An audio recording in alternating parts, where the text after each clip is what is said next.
예, 오늘 본문에 있는 말씀을 통해서 하나님은 아버지로 불림을 기뻐하십니다. 그런 제목 가지고 말씀을 살펴봅니다.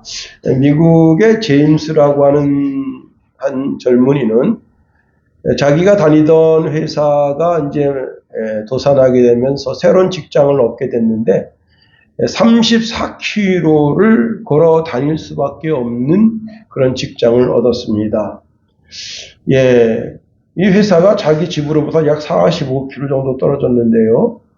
버스 노선 때문에 이제 출근할 때는 13km, 퇴근할 때는 20km 정도를 걸어야만 집에 갈 수가 있습니다.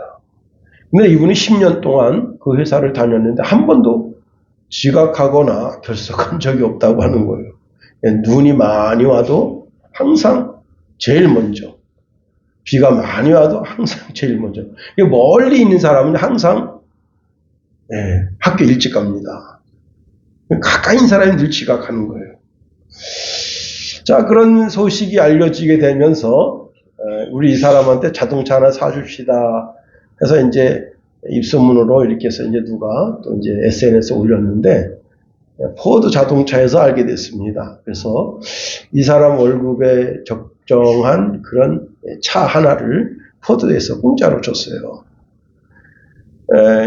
차를 준 것도 너무 감사한데 이 사람을 십시일반 도웁시다 하며 모금이 이제 거쳐지게 됐는데 3억 3천만 원 정도 거쳤습니다. 그래서 3억 3천만 원하고 포드 자동차에서 자동차인데, 이분이 그 차량과 성금을 받으면서 한동안 눈물을 흘리면서 이렇게 귀한 선물을 주신 분들에게 감사의 눈물을 흘렸다 하는 겁니다.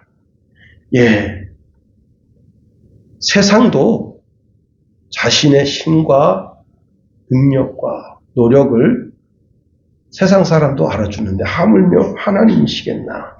우리 하나님은 상 주시는 분이시다는 겁니다. 어린 소자에게 냉수 한 그릇을 정성을 다해서 대접하면 하늘의 승왕을 잃지 않겠다고 주님 친히 말씀해 주셨습니다. 우리는 다 예수님에게 속한 사람들이에요. 그래서 누구든지 저 사람은 그리스도인이야 이렇게 알아차립니다. 그 사람이 사회적으로 성공한 그리스도인일 수가 있고 아닐 수도 있어요. 그래서 어쩌면 당연하게 저 사람에게 가서 내가 도움을 좀 청해서 도움을 받아야지 라고 하고 다가올 때 그때 그 사람에게 우리는 기꺼이 도움을 줄 수 있어야 하는 겁니다. 여러분, 우리가 그 누구에게 도움을 줄 수 있다면 그 사람은 행복한 사람입니다. 예수님도 주는 것이 받는 것보다 복이 있다고 친히 말씀하십니다. 사실 누구한테 도움을 청한다고 하는 것은요, 내가 정말 어려운 처지에 빠져 있다는 겁니다. 그 사람이 다른 사람에게 도움을 청하는 사람은 신분이 미천한 사람일 수도 있고 사회적으로도 소외된 사람일 수도 있어요.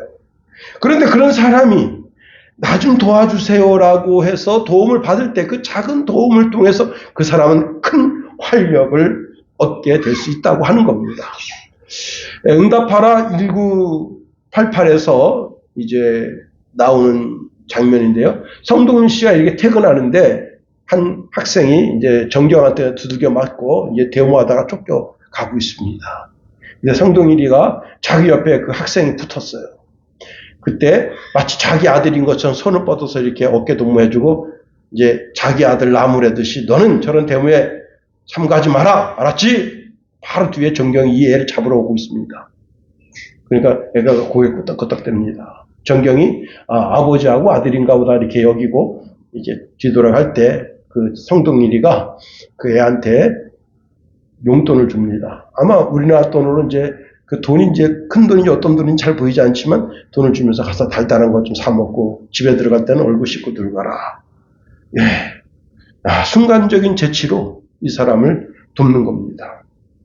그날 작은 배려로 그 학생은 위기를 넘겼습니다. 여러분, 우리가 연말, 오늘 이제 2024년 마지막 날이잖아요. 내 주변에 내가 아주 쉽게 지나치기 쉬운 인물들, 그 인물들에게 냉수 한 그릇을 대접하는 정성, 그 작은 정성, 그 정성이 우리에게 필요하다 하는 겁니다. 최근에 이제 이성균 씨가 자살했습니다. 이분이 이제 자기가 그 광고 관계된 자들한테 죄송하다 그런 말을 했는데, 참 그 자살한 그 뒷 배경 이야기를 듣고 너무 가슴 아픈 거예요. 그런데 참 그 이야기를 들으면서 그 주변에 그 이성균 씨에게 그 정말 그 자기가 지금 마약에 연루돼서 수사받고 하는 그런 과정에서 그 마음의 짐, 마음의 고통을 좀 덜어줄 만한 사람이 없었겠는가. 누구 친구라도 바짝 달라붙어가지고, 야, 한 번 실수는 뭐라고요? 병가지 상사다. 이번 일로 우리가 마음 단단히 먹고 이제 그렇게 사회적 악이 아니라 이제 선을 추구하는 그런 인생을 살자 하고 마음을 다짐하고 위로하고 격려했더라면 그가 자살했겠는가 하는 생각을 하게 되는 겁니다. 말 한마디 말이 그 이성균 씨의 마음, 그 무너진 마음을 새롭게 세워줄 수 있었을 텐데, 그 아내도 심지어 그 아들도 그 딸도 그 친척 지인들도 아무도 그 이성균 씨에게 힘이 되어주지 못했는가 하는 그런 생각을 들면서 마음이 참 무겁습니다. 여러분, 여러분의 손이 그리스도의 것이 되어서 그리스도의 손으로 쓰여야 하는 겁니다. 여러분의 발이 그리스도에게 드려져서 그리스도의 발로 쓰여져야 하는 거예요. 여러분의 입술이 그리스도에게 드려져서 그리스도의 입술로 쓰여져야 되는 겁니다. 여러분, 지금 당장 돌에 맞아 죽을 위기에 처한 여인에게도 주님 뭐라 말씀하십니까? 나도 너를 정죄하지 않겠다 말씀하시면서 그 여인을 용서하시고 다시는 가서 죄를 범치 말라 말씀하시잖아요. 그런 따뜻한 희망과 용기를 주는 그런 우리가 될 수 있어야 되는 겁니다. 여러분, 우리 마음에 그리스도께서 주시는 따뜻한 희망과 용기가 우리 입술로, 우리 손길로, 우리 삶을 통해서 펼쳐져야 되는 겁니다. 예수님께서 이제 잡히시던 날 밤에 세족식을 하십니다. 세족식을 마치시고는 옷을 고쳐 입으시고 앉으십니다. 그리고 제자들에게 이렇게 말합니다. 내가 너희에게 행한 것을 너희가 아느냐? 너희가 나를 선생이라 또는 주라 하니 너희 말이 옳도다. 내가 그러하다. 내가 주와 또는 선생이 되어 너희 발을 씻겼으니 너희도 서로 발을 씻기는 것이 옳으니라. 내가 너희에게 행한 것 같이 너희도 행하게 하려 하여 본을 보였노라. 행동하는 그리스도인이 되라는 거예요. 행동하는 그리스도인. 그러시면서 이렇게 말씀하십니다. 내가 진실로 너희에게 말한다. 종이 상전보다 크지 못하며 보냄을 받은 자가 보냄보다 크지 못하니 너희가 이것을 알고 행하면 복이 있으리라.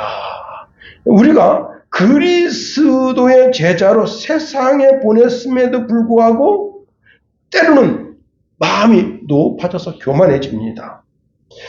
사람들이 나를 랍비라고 불렀으면 얼마나 좋겠냐. 나의 랍비요. 또 오늘 본문에 있는 말씀처럼 나의 아버지요 이렇게 불렀으면 얼마나 좋겠는가. 또 우리가 이제 다음 주에 살펴보겠습니다만 나의 지도자요 이렇게 불러주면 얼마나 좋겠는가 하고 자기 자신 스스로가 보냄을 받았어. 누구로부터? 예수님으로부터, 하나님으로부터 보냄을 받은 자인데 보냄 받은 자가 크냐 보낸 자가 크냐? 보낸 자가 크죠. 그런데 이 보냄 받은 자가 그 보냄 받은 그 자리에서 교만해져 가지고 사람들이 나를 랍비라고 부르면 얼마나 좋겠어. 응? 사람들이 나를 나의 아버지요 이렇게 부르면 얼마나 좋겠어.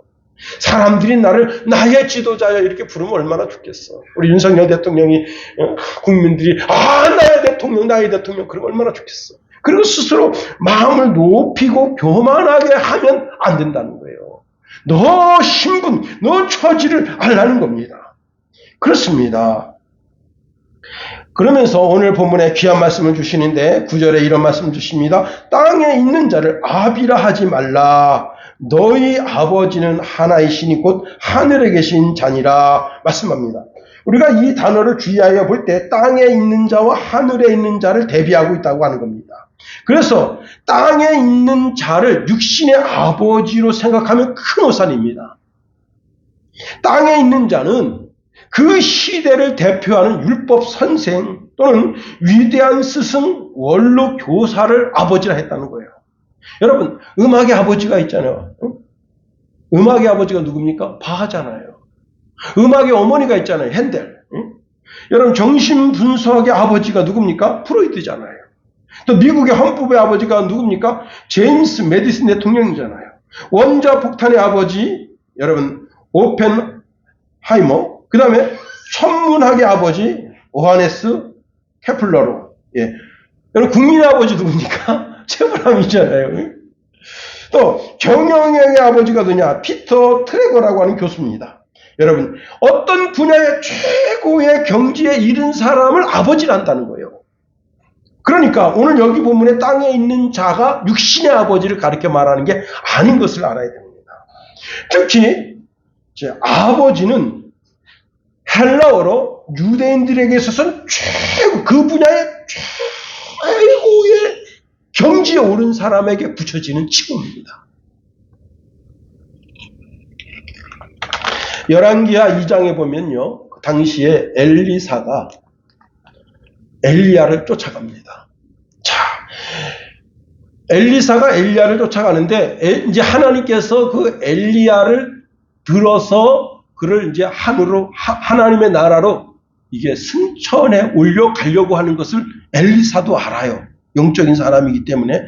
그래서 이제 엘리야가 엘리사에게 말합니다. 여기 남아있으라. 여호와께서 나를 베델로 가라고 말씀하셨다. 베델에 갔습니다. 베델에 갔는데 그 베델에서 또 쫓아가요. 자, 이렇게 해서 이제 베델에서 여리고로, 여리고에서 요단으로, 그때 그 여리고에 있던 50명의 이제 선지자들도 이제 엘리야와 엘리사를 쫓아서 같이 가게 됩니다. 그때 그 앞에 있는 요단강이 있거든요. 엘리야가 자기 겉옷을 벗어가지고 크게 치니까 그 요단강이 갈라져서 두 사람이 건너가게 됐습니다.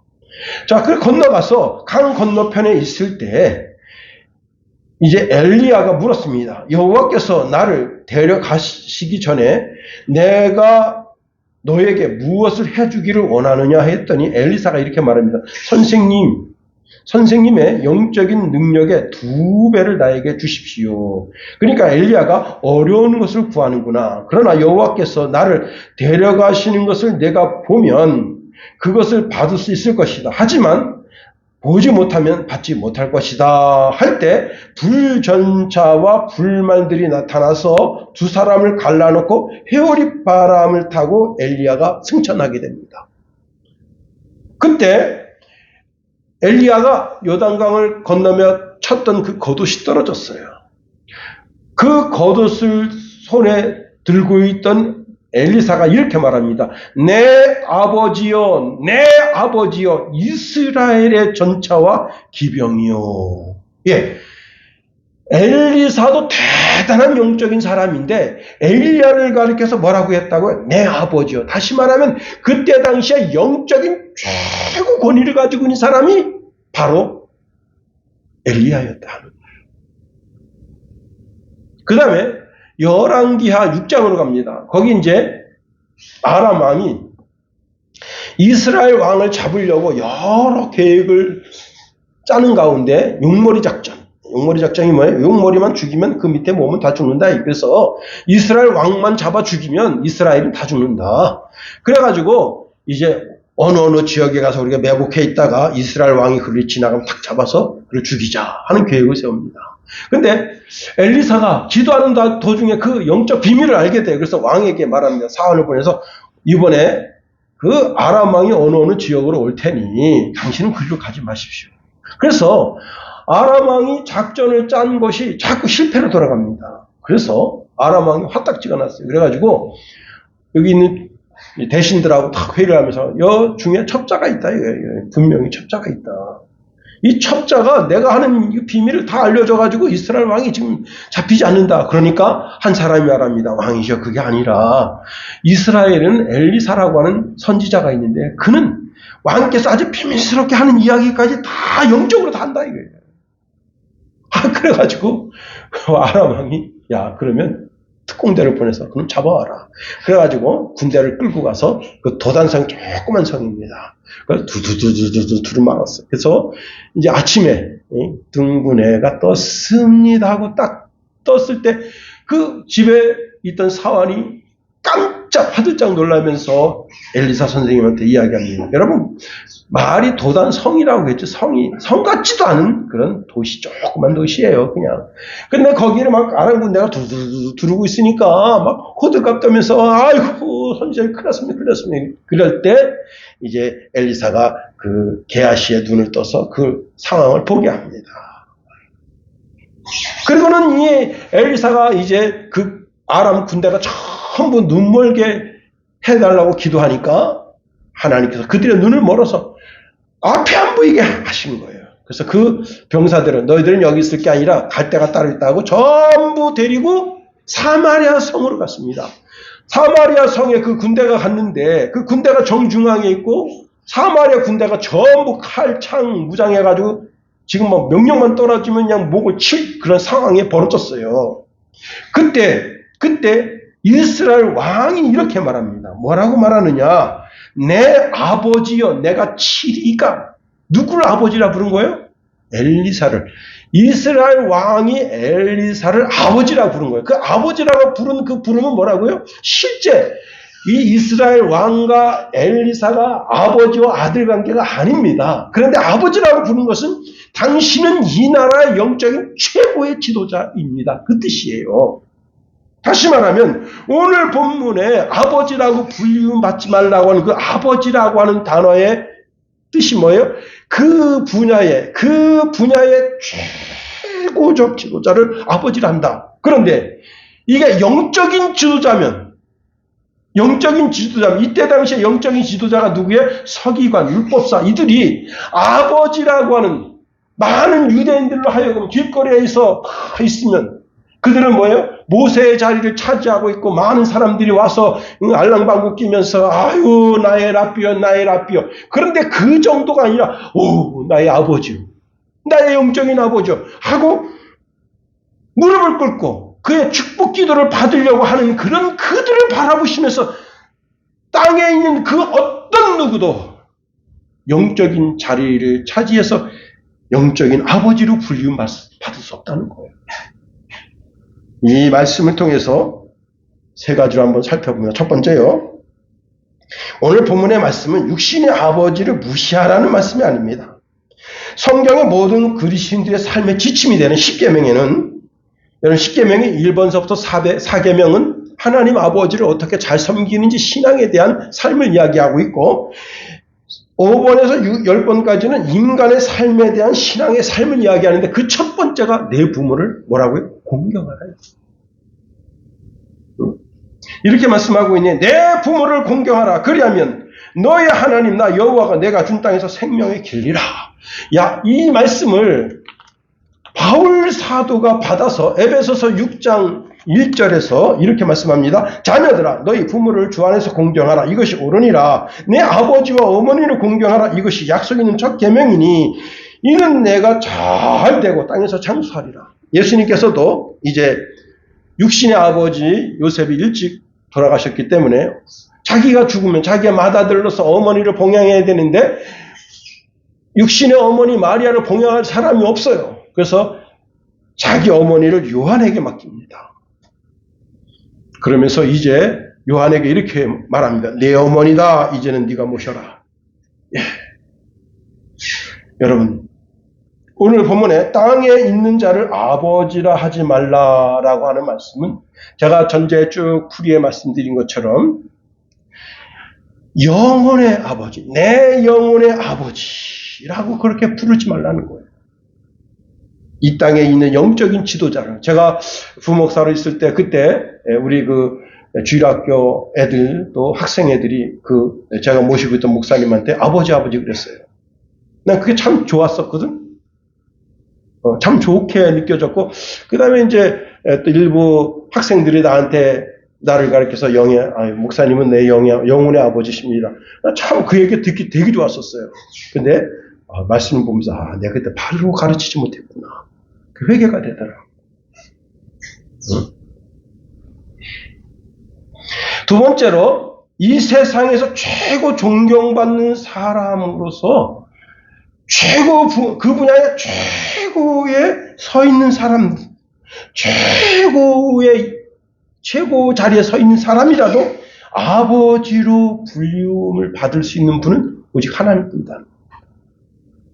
제가 이제 군 생활할 때요, 천주교 신학교 공부를 하고 온 사병이 있었어요. 이 학생은 4년 공부를 다 마쳤어요. 그러면 이제 신부 서품 받으면 되는데 그렇게 하지 않고 자기가 천주교 신부로 이제 군 신부로 오려고 이게 하시는 분이에요. 그래서 이분은 천주교 신학교 4년 공부를 마쳤지만 그 공부를 마치고 사병으로 왔어. 사병으로 군 생활을 하고 해야만 뭘 할 수 있냐? 군대 신부로 올 수가 있어요. 예, 그건 좀 독특하죠, 그죠? 그런 분이에요. 근데, 그러니까, 이분이 이제 그때, 4학년을 마치고 왔어도 그 신분이 학생 신분이잖아요. 그러니까 서품을 받은 게 아닙니다. 무슨 사자가 된 게 아니에요. 그런데, 이제 저랑 같이 늘 이제 이렇게 얼굴 맞대고 있는 그 운전병이 있어요. 대대장차 운전병. 그 운전병이 그 사병을 데리고 사단으로 간 겁니다. 사단장이 그분 모시고 오라. 사단장이 신부, 그러니까 천주교 신부 수습 학생을 데리고 오라 한 거예요. 사단장실에 갔는데 이제 같이 둘이 들어오라 했는데 대대장 운전하는 그 사병은 종교가 없어요. 그래서 거기 비서실에 거기 앉아 있는데 놀라운 일이 생겼습니다. 어떤 일이 생겼느냐? 이 사단장이 자기 자리에서 일어나가지고 바닥에 무릎 꿇고 앉은 겁니다. 그리고 그 학생을 자기 사단장 자리에 앉게 한 거예요.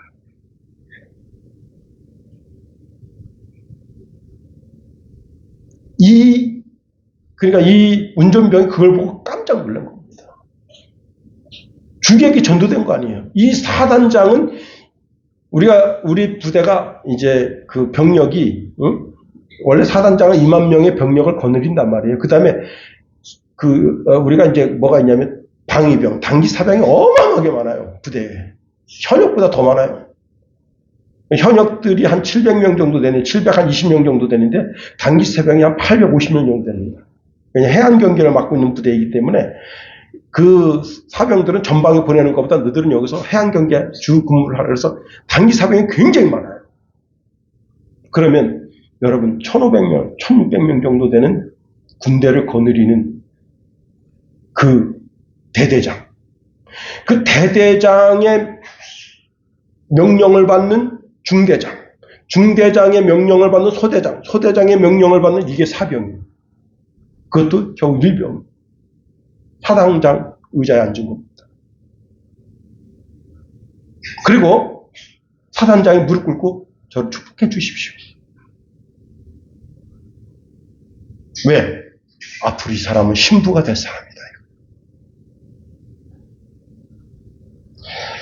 사사기에 보면요, 아주 웃지 못할 일이 있습니다.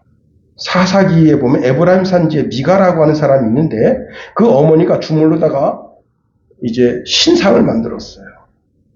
그리고 자신을 보호해줄 신이라고 믿고 율법을 따라 제사장 직무를 수행할 사람을 자기 아들로 세웠습니다.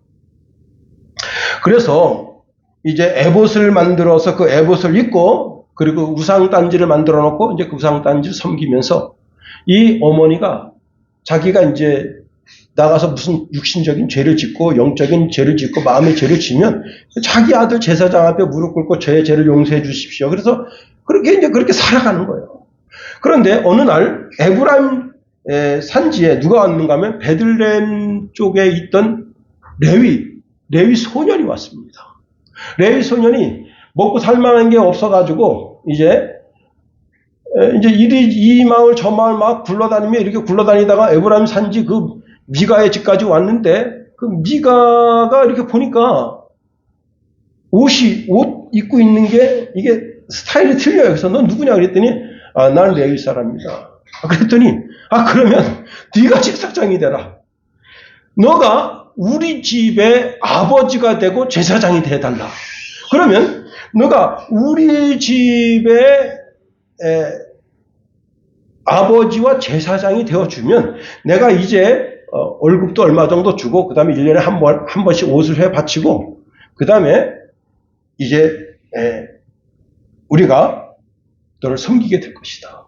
그러니까 이 레위 소년이 좋아요.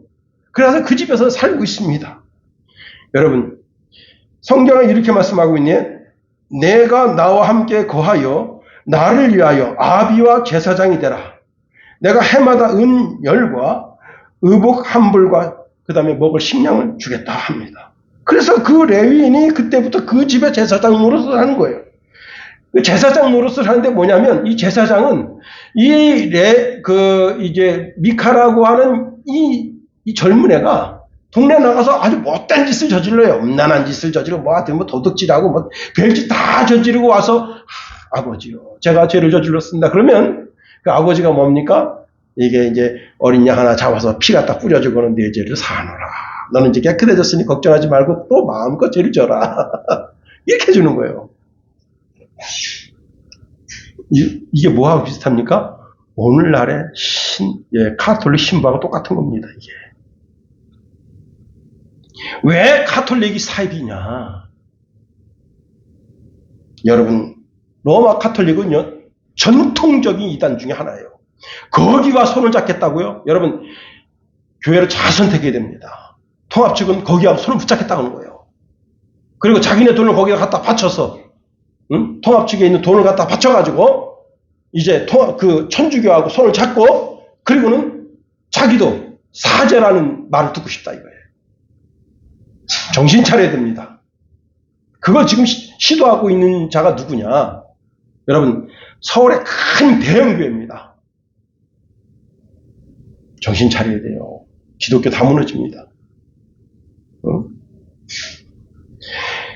자, 로마 카톨릭이 전통적인 이단인 것이 이들 사제를 뭐라고 부르느냐? 신부라 부른다, 신부라. 여러분, 이들은 장가도 가지 않았어요. 그런데 스스로 아버지 자리를 자청하는 거예요. 신부라고 하는 단어가 무슨냐? 갓파더예요, 갓파더. 하나님 아버지다, 이게. 응? 말이 되냐? 되는 소리입니까, 이게? 자, 미카가 레위인을 자기 집에 자기 영혼의 아버지로 제사장으로 삼은 것과 별반 다를 게 없다, 이 말이에요. 그리고 이 천주교 성도들이 마음껏 죄를 짓고 가서 하나님께 기도하는 것도 아닙니다. 그 신부한테 가서 자기 죄를 고백합니다. 그러면 그 신부가 어떻게 하는 거예요? 내 죄를 사하노라. 그러면 용서가 되는 거예요.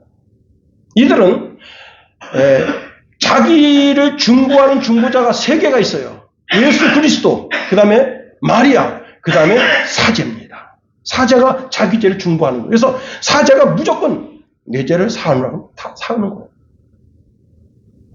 제가 조금 전에 미가의 집 이야기를 했습니다만은 더 웃지 못한 일이 생깁니다. 뭐냐? 그때 당시에 단지파 사람 5명이 세력을 확장하기 위해서 전국을 순회하면서 우리 지파가 가서 살만한 곳이 어디 없는가 하고 이제 미카의 집에 왔는데 미카의 집에 보니까 제사장이 있어요. 에봇을 입고 있어요. 그래가지고 이제 그 제사장에게 말합니다. 야, 우리가 이렇게 지금 우리 지파가 거할 그런 걸 찾고 있는데 우리가 순전히 찾을 수 있겠느냐 그랬더니 그가 여호와의 이름으로 이야기해 줍니다. 걱정하지 마라. 걱정하지 마라. 너희들이 순전하게 찾게 될 것이다. 그래가지고 이 5명이 어디로 가는 라이스 지역에 간 거. 라이스 지역에 가니까 이 사람들은요 한 번도 외세의 침략을 받아본 적이 없어서 평화롭고 한가합니다. 단지파 5명이 그걸 알았어요. 그래서 단지파에 가서 600명의 군사를 모집해가지고 이 라이스 지역에 와서 이 사람들을 점령시켰습니다. 참 이스라엘 사람들 무섭습니다. 응? 뭐라고 얘기하는 거예요 지금? 팔레스타인 다 죽여버리겠다 이거야. 팔레스타인 다 죽이고 이스라엘 영토 확장까지도 할 수 있겠다. 그거 못하겠냐 이거야. 이 단 지파에 이 피가 흐르는 거예요. 참 무서운 사람들입니다, 이 사람들.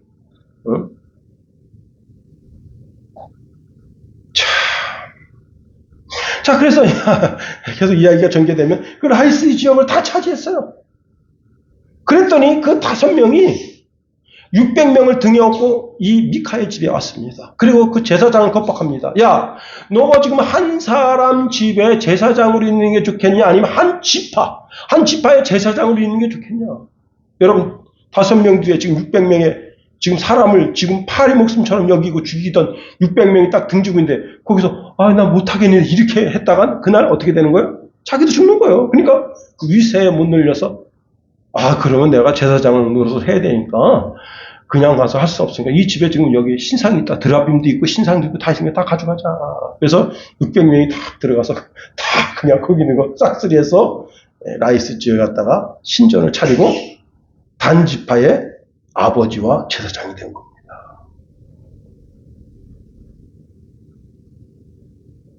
성경은 우리에게 이런 말씀을 줍니다. 디모데전서 2장 5절에 보니까 하나님은 한 분이요 또 하나님과 사람 사이의 중보도 한 분이시니 곧 사람이신 그리스도 예수라. 마리아도 우리의 중보자가 될 수가 없어.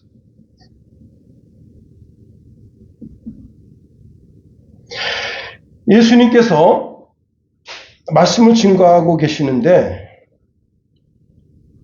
마리아와 그리고 젖동생들이 예수님 설교하신 데 찾아와서 예수님 부릅니다. 그 예수님의 젖동생들이 예수님 미쳤다고 생각한 거예요. 그래서 집으로 들어가려고. 왜 이렇게 사람 불러 모아놓고 막 랍비도 아닌데 아무것도 아닌 네가 이렇게 지금 설교하고 이 사람들 현혹하냐. 집으로 가자. 그렇게 하려고 거기 와 있는 거예요. 그때 한 사람이 말합니다. 보소서 당신의 모친과 동생들과 누이들이 밖에서 찾습니다. 그랬더니 예수님이 이렇게 말씀하셨습니다. 누가 내 모친이고 내 동생들이냐. 그리고는 그 둘러선 무리들을 바라보시면서 하시는 말씀이 내 모친과 내 동생들을 보라. 누구든지 하나님의 뜻대로 하는 자는 내 형제요 자매요 모친이라.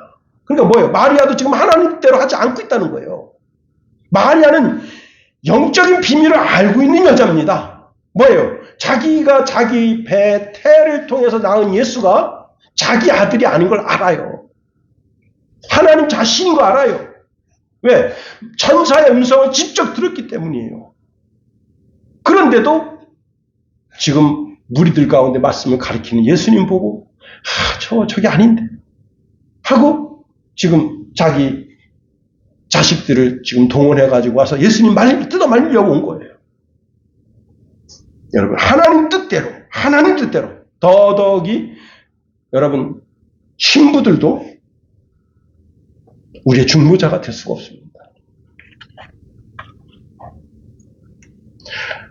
어떻게 여러분 이 신부라는 단어가 이 단어 자체가 정말 이거 진짜 아주 역겨운 단어. 어떻게 갓파더라 하나님 아버지라고 하는 이름을 자기가 쓰고 있냐 말이에요. 신부가 어떻게 내 죄를 사하노라 한다고 해서 내 죄가 사해지느냐 이 말이에요. 다시 말하면 신부가 지금 어디 자리를 차지하고 있는 거예요? 영적인 아버지 자리를 차지하고 있는 거예요. 마리아가 영적인 아버지 자리를 차지하고 있는 거예요. 여러분 그 베드로 성당 뭐로 다 산 거예요? 면접으로 산 거잖아요. 교황이 칙령을 내린 거예요. 어떤 칙령을 내렸느냐? 신부가 증서 하나 써줘요. 종이에다가 내 아버지 이름이 뭐냐? 김계똥입니다. 김계똥은 이제 모든 죄가 사하졌느니라. 종이 하나 딱 주면 지옥에서 천국으로 옮겨지는 거예요. 그래서 이거를 얼마에 팔았을 거예요? 응? 원래 당시에 노예 한 사람이 사는 값이 30만 원입니다. 응? 30만 원? 아닙니다. 공을 몇 개나 붙여야 되는 거예요. 그리고 그걸 팔아서 그 베드로 성당 지은 거예요. 베드로 성당이 뭐예요? 베드로라는 이름은 참 존귀하고 아름다운 이름이지만 성당이 붙은 물에 그 집은 마귀의 집이 되는 겁니다. 절대 유럽 가서 그런 데 들여다보지도 말아요. 아, 멋있는데? 미켈란젤로, 야, 멋있는데? 아닙니다. 신앙적으로 보면 다 마귀집이에요. 귀신집입니다, 귀신집. 그 다 뭐예요, 거기 있는 게? 그냥 그 성당에 다 그려진 게 다 그 귀신이에요, 귀신. 천주교는 귀신집이에요. 마귀집입니다, 마귀집. 속지 말라. 천주교에 속지 말고, 이만희한테 속지 말고, 응? 이단에 속지 말고. 기껏 믿었는데 천국 문을 두들기는 게 아니라 지옥 문을 두들기고 있었으면 얼마나 예수님 말씀하시는 두드리라 그럼 열릴 것이라 그랬는데 우리는 지금 천국 문을 두드리는 줄 알고 여지까지 지금 순양교회를 달려온 거예요. 그런데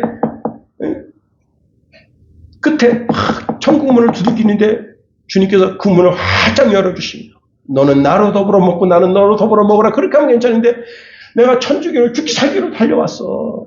그렇게 지금 내 평생은 천주교를 위해서 말이지 11조 생활하고 감사 생활하고 말이지 그냥 신부가 하라는데 다 하고 그냥 그렇게 해서 나중에 그 천국문을 아무리 두들기는데 천국문이 열리는 줄 알고 문은 진짜 아름답고 화려합니다. 응? 아주 큰 문이에요. 큰 문 좋아하지 말라요. 딱 열고 있는데 거기 나오는 천사가 그냥 얼굴에 그냥 달덩이처럼 환하고 화려하고 딱 들어갔더니 거기가 어디냐? 마귀 새끼야. 그게 천주교예요. 그게 이단이고.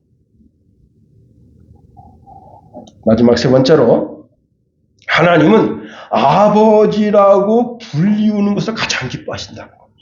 우리가 하나님을 하나님이라고 부르는 거 하나님 기뻐하시죠. 응?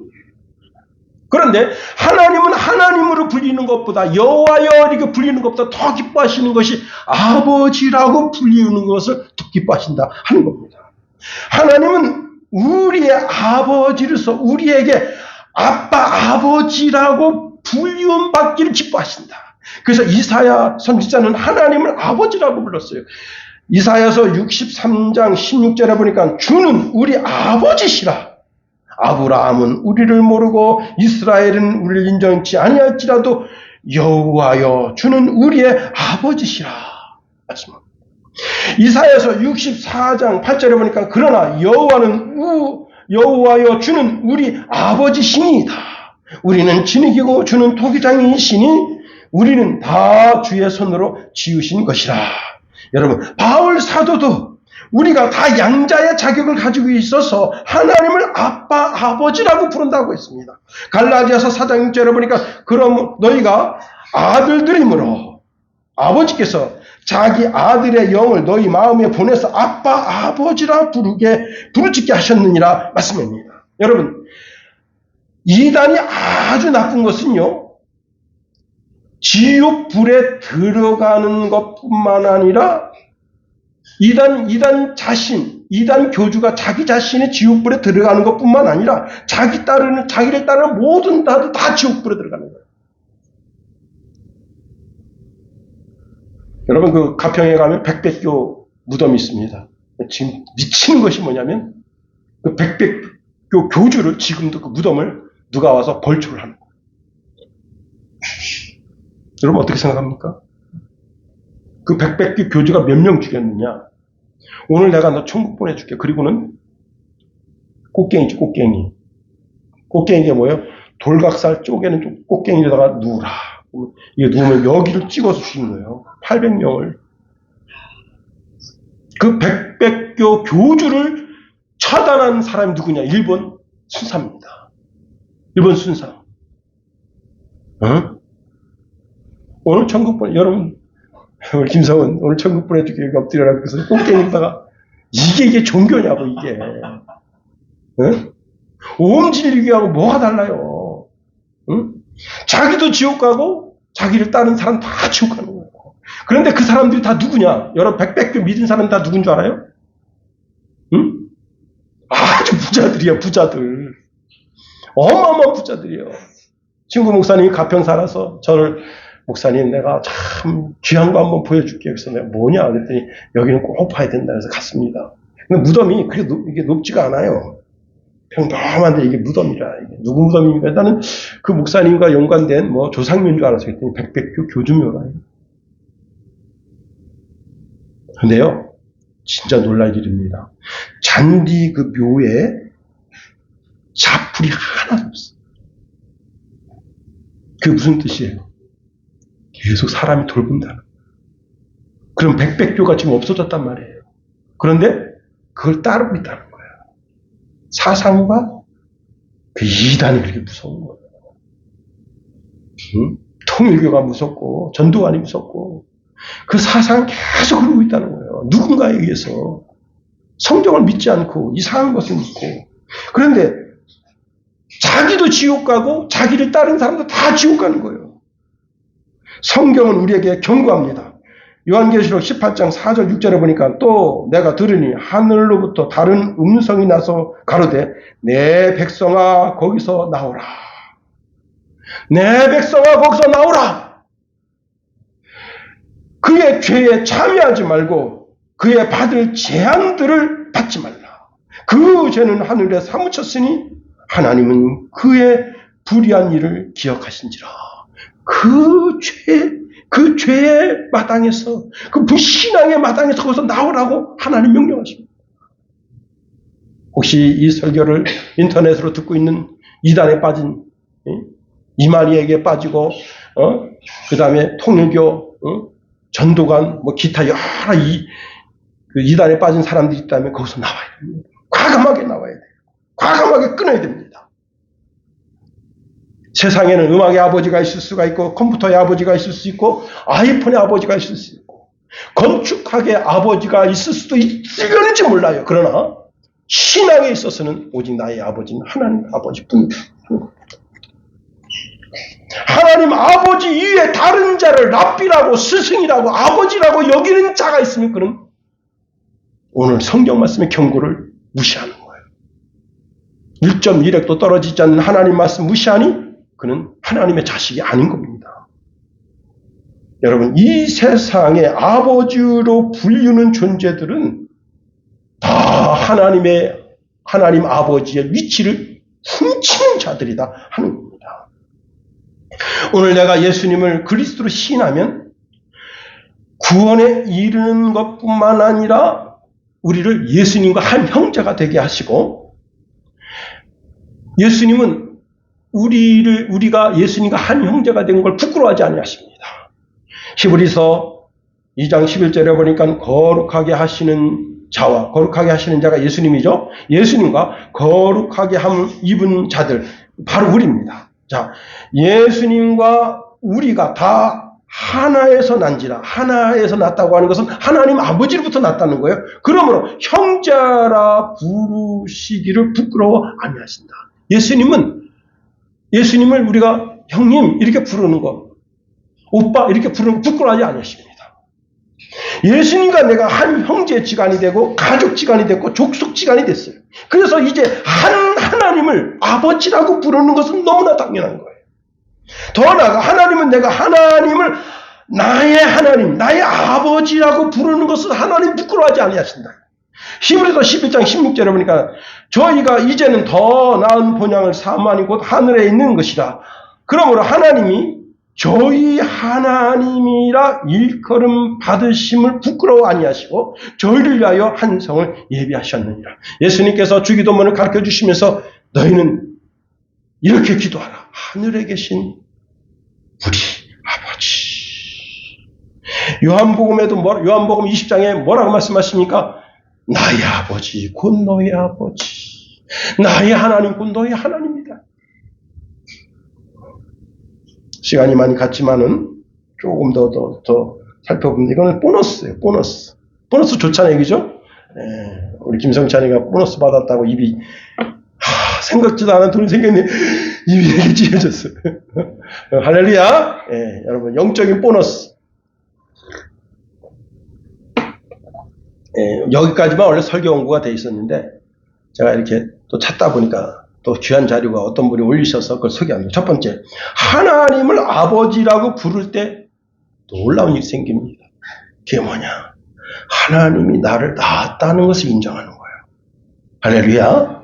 여러분 요한복음 1장에 보니까 영접하는 자고 그 이름을 믿는 자들은 하나님의 자녀가 되는 권세가 있다 하셨습니다. 그 다음 13절에 이는 혈통으로나 육정으로 사람의 뜻으로는 하지 아니하고 뭐라고요? 오직 하나님께로부터 태어남을 입었다. 우리는 여호와 하나님께로부터 태어남을 입은 겁니다. 마리아가 우리를 낳은 게 아니에요. 신부가 우리를 낳은 게 아닙니다. 하나님 우리를 낳은 거예요. 두 번째로 우리가 하나님을 아버지라고 부를 때 가족이라는 거, 한 가족이 했다는 거예요. 이 지구상에 하나님을 아버지라고 부르는 모든 사람들은 다 하나님의 한 가족이다. 할렐루야. 여러분, 저 미국에 흑인 껌둥이가 있어요. 근데 하나님을 아버지라고 불러. 예수님을 형제라고 불러. 그럼 우리는 뭐예요? 한 형제예요. 이게 정말 신으로 놀라운 겁니다. 저 아프리카에 그렇게 미개하고, 저거 그지 같은 나라에서 사는구나. 근데 그가 하나님을 아버지라고 부르고 그리스도를 오빠, 형제라고 불러. 그럼 우리는 뭐예요? 한 형제다. 그걸 잊지 말라.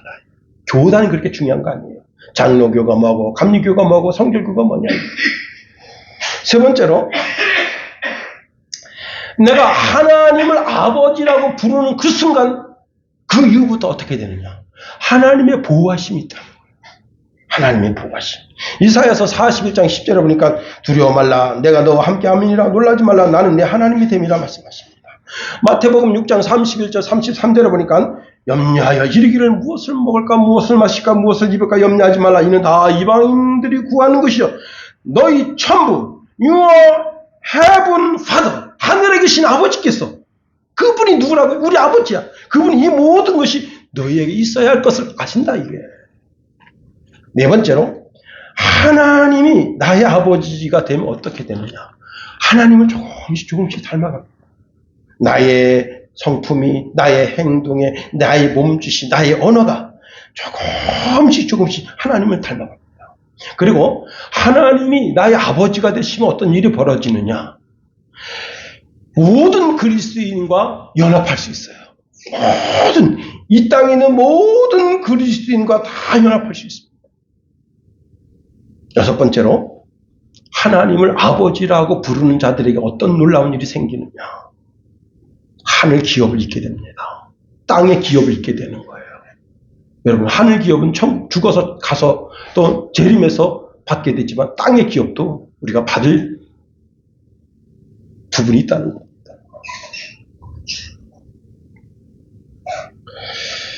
여러분, 그래서 예수님은 제자들에게 회개하라. 천국이 가까웠다. 왜냐하면 회개해야만 회개를 통해서 하나님의 자녀가 되는 길이 열려지기 때문에 회개하라. 그렇게 가르치라 말씀 주신 겁니다. 시골에 한 어머니가 급작스럽게 돌아가셨습니다. 그때 우리 어머니가 그 아들을 불러서 빨리 집에 가서 통장과 폐물이 어디 있는지 찾아보고 따로 보관하라. 그렇게 이야기했습니다. 집이 텅텅 비었다라는 소문이 퍼지면요. 어떤 일이 벌어지느냐. 사람 손타기가 쉽습니다. 동네 CCTV가 있는 것도 아니고. 그래서 그 아들이 장례 도중에 이제 제가 그 전화를 했거든요. 어머니가 바꿔달라 했더니 그 말을 한 거예요. 그 아들이 장례 도중에 본가에 가서 이제 우리 어머니 말씀대로 통장, 폐물 모든 거 다 챙겼습니다. 자기는 다 챙겼다고 생각한 거예요. 그리고 장례가 끝났습니다. 그리고 나중에 다시 집을 또 뒤집니다. 그랬더니 여러분 현금이 상당수가 있더라. 그러시면서 저한테 그분이 와서 이렇게 말해요. 역시 어른들은 경험을 통해서 얻은 지혜가 있다. 육신의 부모도요. 육신의 자녀에게 자기 자식에게 물려줄 재산이 있고 재물이 있는데 하물며 영의 아버지이신 하나님 아버지시겠는가 하는 겁니다. 하나님을 아버지하고 믿고 따르면 그분에게로부터 부여받을 유업이 어마어마하다는 사실을 알아야 됩니다. 여러분, 우리가 세계 지도를 놓고 전 세계 기독교인들이 다 부를 차지하고, 유대인들이 단일 신이 믿지만, 그래도 여러분, 전 세계 부를 막 거머쥐고 있는 걸 여러분 보게 되잖아요. 여러분들, 하나님을 잘 섬겼어. 그 유대인들의 부가, 세계인들의 부가 여러분들로 옮겨지게 되길 예수님의 이름으로 축원해드립니다. 제가 오늘 우리 점심을 먹었을 때 과메기 먹었잖아요. 그 장로님, 난 참 오늘 아침에 제가 오늘 새벽에 와서 보니까 교회 앞에 스티로폴 상자가 놓여져서 이게 뭔가 해서 보니까 과메기가 들어있어요. 그래서 난 우리 김성찬이가 사서 보낸 줄 알고 성찬이한테 얘기했더니 나는 사서 보낸 적 없다. 그리고 성찬이가 사서 보냈으면 우리 집에 보내지 교회를 보냈겠나. 그래서 내가 이건 이 목사님 보내셨구나 해서 전화드렸더니 그분이 그냥 그 장로님이 너무너무 잘 돼가지고 한턱 쏘는 거라 이거야. 평사원에서 한 회사의 회장이 됐다 이게. 그런데 그 말 끝에 이런 말씀하십니다. 당신이 지금 내려간 지 9년 됐는데 9년 동안 자기를 섬기는데 그 섬김이 일정하고 조금 더 변합니다. 그래서 날마다 그 장로님만 보면 그냥 축복의 기도가 저절로 나온다는 거예요. 여러분 하나님을 잘 섬겨서 하나님께로부터 받는 유업이 풍성하게 되게 되기를 예수님의 이름으로 축원해드립니다. 기도하겠습니다. 하나님 우리를 붙드시며 인도하소서. 하나님의 크고 강한 능력의 손으로 붙잡아 주시옵소서. 하나님은 나의 아버지가 되심을 입술로 고백합니다. 주여 평생에 아버지 뜻 따라 아버지를 섬기며 이 땅에서 멋진 그리스도인으로서 신령한 복을 받아 누리는 주의 백성 다 되게 하소서. 예수님 이름으로 기도합니다. 아멘.